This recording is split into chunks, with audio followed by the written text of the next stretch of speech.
प्यारे बच्चों, online class में आपका फिर से एक बार स्वागत है। जैसा कि आपको पिछले चैप्टर में बताया गया था कि किसी भी व्यवसाय के, किसी भी फर्म के गुडविल का वैल्यूएशन आप किस प्रकार से करोगे और गुडविल ज्ञात करने के विभिन्न फॉर्मूला को आपको समझाया गया था। साथ ही साथ जितने भी क्वेश्चन थे एस.के. सिंह और डी.के. मेहता के बुक से, उसको आप लोगों को बताया गया था। आज हम लोग फिर से एक नए चैप्टर को प्रारंभ करने जा रहे हैं, जो आप लोग के बुक में ख्याति के मूल्यांकन, वैल्यूएशन ऑफ गुडविल के बाद वाला जो चैप्टर है, जिस चैप्टर का नाम है साझेदारी का पुनर्गठन, वर्तमान साझेदारों के लाभ विभाजन अनुपात में परिवर्तन, reconstitution of partnership, change of profit sharing ratio among the existing partners. तो सबसे पहले ये साझेदारी का पुनर्गठन क्या होता है, उसको जानने के लिए सबसे पहले हम लोग कुछ पिछले क्लास में चलते हैं, जिसमें आपको साझेदारी के बारे में बताया गया था कि जब दो या दो से अधिक व्यक्ति मिल करके कोई व्यापार प्रारंभ करते हैं, लाभ को आपस में बांटने के लिए तैयार होते हैं, व्यापार में पूंजी लगाते हैं मिल करके, ऐसे व्यापार को हम लोग साझेदारी के नाम से जानते हैं। साथ ही साथ आपको बताया गया था कि जब साझेदारी का निर्माण होता है, जब दो आदमी आपस में मिल करके व्यापार करना चाहते हैं,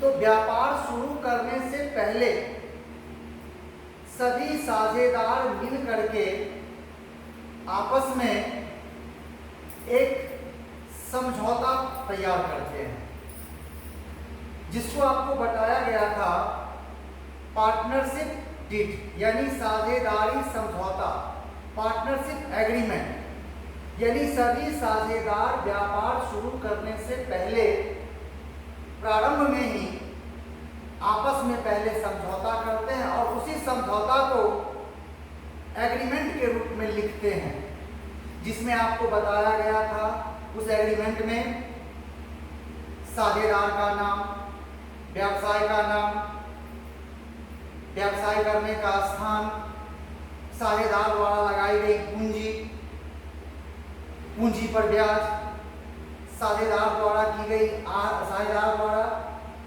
किए जाने वाले आहरण की राशि, उस पर लगने वाला ब्याज, इत्यादि इत्यादि बातों का उल्लेख उस एग्रीमेंट में रहता है। और जब एग्रीमेंट बना लिया जाता है, उसके बाद सभी साझेदार व्यापार करना प्रारंभ करते हैं। तो आपको बताया गया था कि साझेदारी का, एक सफल साझेदारी का मूल आधार पार्टनरशिप एग्रीमेंट होता है। तो अब हम लोग उससे आगे, तो कहने का मतलब एग्रीमेंट तैयार होने के बाद ही साझेदारी व्यवसाय को करने या संचालन करने में सुविधा होती है। एग्रीमेंट व्यापार को सही रूप से चलाने के लिए बनाया जाता है कि भविष्य में अगर कोई समस्या उत्पन्न होती है, तो उस समस्या को किस प्रकार से दूर किया जाएगा। और ये भी आपको बताया गया था कि अगर साझेदार एग्रीमेंट नहीं बनाते हैं और बगैर एग्रीमेंट का ही व्यापार शुरू कर लेते हैं, तो वैसे स्थिति में अगर समस्याएं उत्पन्न होती है, तो उस समस्या को किस प्रकार से निपटारा किया जाएगा। तो आज हम लोग पढ़ने वाले हैं साझेदारी का पुनर्गठन। सबसे पहले हम लोग इस चीज को जानेंगे कि आखिर ये साझेदारी का पुनर्गठन क्या होता है। तो साझेदारी का पुनर्गठन का मतलब होता है कि किन्हीं भी कारणों से अगर साझेदारों के संबंधों में, साझेदारों के द्वारा बनाए गए एग्रीमेंट में अगर बदलाव करना पड़े, तो वैसे स्थिति को साझेदारी का पुनर्गठन कहा जाता है। जैसे अब साझेदारी का पुनर्गठन कैसे होता है, तो यहाँ पे 5 कारण आपको बताया गया है। तो सबसे पहले तो आपको ये जान लेना है कि साझेदारी का पुनर्गठन क्या होता है। तो किन्हीं भी कारणों से साझेदारों के संबंधों में यदि परिवर्तन होता है, परिवर्तन हो जाए, तो वैसे स्थिति को साझेदारी फॉर्म का पुनर्गठन कहा जाता है। यानी अगर आपसे मान लो कोई पूछता है कि साझेदारी का पुनर्गठन क्या है, तो आप लिखोगे, उसे बताओगे कि किन्हीं भी कारणों से साझेदारों के संबंधों में होने वाले परिवर्तन को या किन्हीं भी कारणों से साझेदार के द्वारा जो एग्रीमेंट बनाया गया है, जो अनुबंध तैयार किया गया है, जो समझौता बनाया गया है, उस समझौता में यदि थोड़ा सा भी बदलाव आ जाता है, तो वैसे स्थिति में साझेदारी फॉर्म का पुनर्गठन हो जाता है। अब रही बात कि साझेदारी का पुनर्गठन किस किस परिस्थिति में होता है, या आपके नोट में जो दिया गया है कि साझेदारी समझौता द्वारा उत्पन्न होती है। साझेदारी समझौता किसी व्यवसाय को प्रारंभ करने एवं लाभों को आपस में बांटने के लिए किया जाता है। ऐसे साझेदारी ठहराव में किसी भी परिवर्तन से वर्तमान समझौता समाप्त हो जाता है और एक नया समझौता आरंभ हो जाता है। समझौता में परिवर्तन से साझेदारों के आपसी आर्थिक संबंधों में भी परिवर्तन हो जाता है। ऐसी स्थिति में यद्यपि फॉर्म चालू तो रहती है, किंतु इससे साझेदारी फॉर्म का पुनर्गठन हो जाता है। इस प्रकार जब साझेदारी फॉर्म की विद्यमानता को प्रभावित किए बिना साझेदारों के संबंध में परिवर्तन हो जाए, तो इसे साझेदारी फॉर्म का पुनर्गठन कहा जाता है। फॉर्म के पुनर्गठन से साझेदारों के लाभ विभाजन के अनुपात में परिवर्तन हो जाता है। तो कहने का मतलब, अगर मान लीजिए कि दो व्यक्ति साझेदारी शुरू किया, दोनों अपना एग्रीमेंट बनाया और किन्हीं कारणों से अगर एग्रीमेंट में बदलाव करना होता है, तो व्यवसाय निरंतर चलती रहेगी, सिर्फ और सिर्फ उनके संबंधों में परिवर्तन आ जाता है। तो कहने का तात्पर्य कि साझेदारी के पुनर्गठन होने से व्यवसाय बंद नहीं होता है, व्यवसाय निरंतर चलता ही रहता है। सिर्फ और सिर्फ साझेदारों के मध्य जो संबंध बना था, पुराना संबंध समाप्त हो जाता है और फिर से नया संबंध बनाया जाता है, नया समझौता बनाया जाता है। तो साझेदारी का पुनर्गठन किन किन परिस्थिति में होता है, वह कौन ऐसी परिस्थिति है जिसमें साझेदारी का पुनर्गठन हो जाता है, यानी समझौता में परिवर्तन हो जाता है। तो जैसे सबसे पहले आपको यहाँ पे बताया गया है, वर्तमान साझेदारों के मध्य लाभ विभाजन अनुपात में परिवर्तन, वो चैप्टर भी आप लोग पढ़ने जा रहे हो। तो वर्तमान साझेदार यानी व्यवसाय में जो साझेदार हैं, उनके बीच लाभ हानि का जो बंटवारा हो रहा था, यदि उसमें परिवर्तन आ जाए, तो वैसे स्थिति में पुराना समझौता समाप्त हो जाएगा और फिर से नया समझौता शुरू हो जाएगा। जैसे एग्जाम्पल के तौर पे मान लीजिए कि एक व्यवसाय में दो साझेदार हैं, ए और बी। लाभ ए प्राप्त करते हैं 60 पैसा और बी प्राप्त करता है 40 पैसा। यानी यदि 1 रुपया लाभ होता है, तो जब ये साझेदारी फॉर्म है तो लाभ को बांटना है। साझेदारी की एक विशेषता है लाभ का बंटवारा। तो ए और बी दोनों साझेदार हैं और लाभ हानि में अगर 1 रुपया फॉर्म में लाभ होता है, ये हम लोग आगे चल के सीखेंगे इस चैप्टर में। यदि 1 रुपया लाभ होता है तो उसमें एग्रीमेंट बना हुआ है कि ए प्राप्त करेंगे 60 पैसा और बी प्राप्त करेंगे 40 पैसा। लेकिन कुछ दिनों के बाद बी कहता है ए से कि सर इस लाभ हानि को बराबर कर दिया जाए।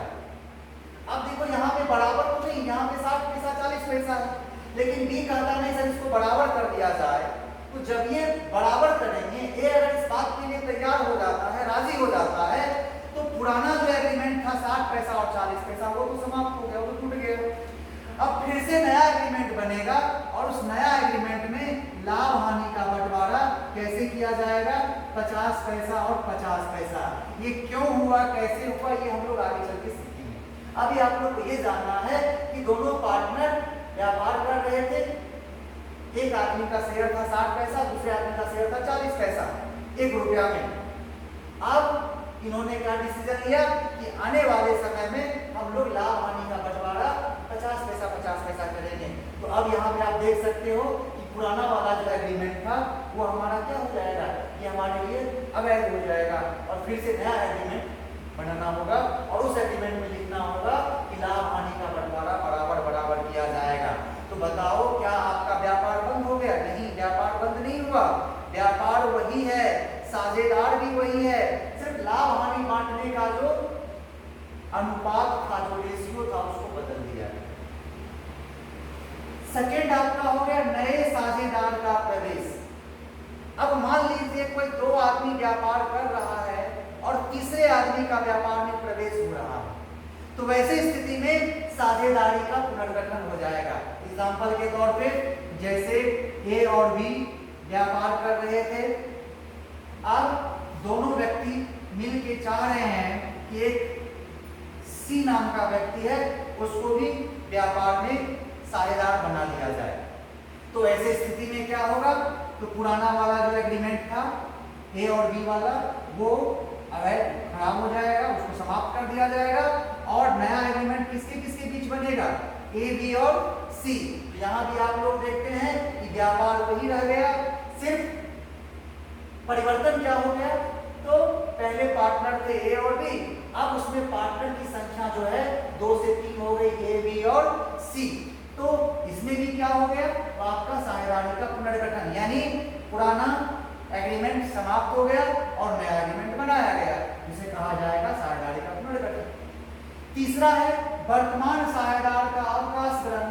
अब जैसे मान लीजिए कि किसी व्यवसाय में ए बी सी व्यापार कर रहे हैं, तीनों मिलकर अपना एग्रीमेंट बनाए हुए हैं, कुछ समय के बाद बी कहता है कि हमको व्यापार नहीं करना है, हमको व्यापार से छुट्टी दीजिए, हमको व्यापार नहीं करना है, हम इस व्यापार से निकलना चाह रहे हैं, और ए और सी इसके लिए अगर तैयार हो जाता है तो क्या होगा, ये तीनों के बीच जो पहले से एग्रीमेंट बना था उसको समाप्त कर दिया जाएगा और फिर से नया एग्रीमेंट किसके किसके बीच बनेगा, ए और सी के बीच। तो क्या देखो, व्यापार वही रह गया, व्यापार तो बंद नहीं हुआ, सिर्फ साझेदारों के संबंध में परिवर्तन हो गया, एग्रीमेंट में परिवर्तन हो गया। उसके बाद चौथा कारण है साझेदार की मृत्यु। जैसे मान लीजिए कि ए बी और सी व्यापार कर रहे हैं और अचानक बी की मृत्यु हो जाती है। अब बी की मृत्यु हो गई तो सामान्यतः किसी साझेदारी की मृत्यु होने के बाद व्यवसाय बंद हो जाती है, लेकिन अगर ये दोनों साझेदार चाहते हैं कि नहीं व्यापार को चलाया जाए और इसके जो उत्तराधिकारी है उसको हिसाब करके दे दिया जाए, तो वैसे स्थिति में पहले तो 3 आदमी के बीच एग्रीमेंट था, अब एक आदमी इसमें से मर गए, इसकी मृत्यु हो गई, तो वैसे स्थिति में अब एग्रीमेंट किसके किसके बीच बनाया जाएगा, ए और सी के बीच। तो कहने का मतलब ये चारों कंडीशंस आप देख लीजिए जिसमें व्यापार बंद नहीं हो रहा है, व्यापार पहले जैसे ही चल रहा है, सिर्फ और सिर्फ क्या हो रहा है, संबंध में परिवर्तन हो रहा है। चौथा लास्ट आपका पांचवा है 2 या 2 से अधिक साझेदारी फॉर्मों का एकीकरण। अब जैसे मान लीजिए ए और बी एक अलग व्यापार चला रहे हैं और सी और डी एक अलग व्यापार चला रहे हैं, यानी दोनों का व्यापार सेम है, लेकिन इसमें भी 2 पार्टनर, इसमें भी 2 पार्टनर। अब ये चारों मिल के चाह रहे हैं कि इस व्यापार को एक कर दिया जाए, वैसे स्थिति में पार्टनर हो जाएंगे 4, क्योंकि इस दोनों के बीच अलग एग्रीमेंट बना होगा, इन दोनों के बीच अलग एग्रीमेंट बना होगा। अब जब ये चारों आदमी मिल के व्यापार करना चाहते हैं तो ये दोनों का एग्रीमेंट खत्म हो जाएगा और फिर से एक नया एग्रीमेंट बनेगा जिसमें कितने पार्टनर होंगे, 4। तो वैसे स्थिति में भी साझेदारी का पुनर्गठन हो जाएगा। तो इसमें आपने क्या जाना कि साझेदारों के बीच जो एग्रीमेंट बना हुआ है, जो समझौता बना हुआ है, उसमें अगर तनिक भी परिवर्तन हो जाता है तो वैसे स्थिति में साझेदारी का पुनर्गठन हो जाता है। आपसे मान लो कोई कहता है कि क्या साझेदारी का पुनर्गठन होने से क्या व्यापार बंद हो जाता है? नहीं, व्यापार बंद नहीं, व्यापार जस का तस ही चलेगा। व्यापार में कोई परिवर्तन नहीं, सिर्फ और सिर्फ साझेदार के बीच जो संबंध बना हुआ है उस संबंध में परिवर्तन हो जाएगा। तो हम लोग स्टार्ट करने वाले हैं वर्तमान साझे, बारी बारी से हम लोग ये सब पढ़ेंगे पार्टनरशिप में। तो हम लोग अभी प्रारंभ करने वाले हैं कि वर्तमान साझेदारों के मध्य लाभ विभाजन अनुपात, यानी वर्तमान में जो व्यवसाय में साझेदार हैं उनके लाभ हानि अनुपात में यदि परिवर्तन हो जाता है, दोनों आदमी विचार करते हैं कि नहीं लाभ हानि का जो अनुपात है, लाभ हानि का जो बंटवारा कर रहे हैं उसमें परिवर्तन कर लिया जाए। जो एग्जाम्पल देखिए आपको यहाँ पे बताए हैं, ये 60 पैसा और ये 40 पैसा लाभ ले रहा था, अब इन्होंने निर्णय किया कि नहीं लाभ हानि को बराबर कर दिया जाए। तो ऐसी स्थिति में क्या होगा, तो पुराने एग्रीमेंट को समाप्त किया जाएगा, फिर से नया एग्रीमेंट बनाया जाएगा। तो हो कैसा आ जाएगा पुनर्गठन। तो हम लोग अगले वीडियो में इस चैप्टर को ये जानेंगे, इस चैप्टर में जानेंगे कि ये करने से क्या होता है, लाभ हानि अनुपात में परिवर्तन करने से क्या होता है। यहाँ पे तुम देख रहे हो कि एक पार्टनर को घाटा लग रहा है, आदमी को फायदा हो रहा है, ये 60 पैसा से हो गया 50 पैसा, या 40 पैसा से हो गया 50 पैसा। तो ये सब हम लोग अगले वीडियो में जानेंगे, आप लोग उसको नोट करें।